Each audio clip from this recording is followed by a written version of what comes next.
माझं नाव सुधीर रसाळ.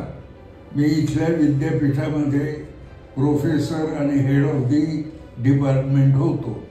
माझं सगळं आयुष्य औरंगाबादमध्ये गेलेलं आहे. मी औरंगाबादचा मूळ नागरिक आहे. सगळे डॉक्टर्स, कर्मचारी अतिशय माणुसकीनं, प्रेमानं वागले.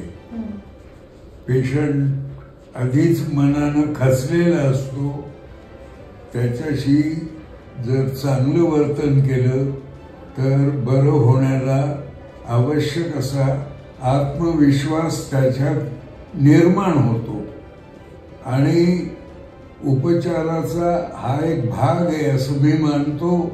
डॉक्टरांनी पेशंटशी अतिशय प्रेमानं वागलं तर पेशंटला बरं व्हायला सहाय्य होतं असं माझं मत आहे. आणि हा अनुभव मला या 4 दिवसात या हॉस्पिटलमध्ये आला.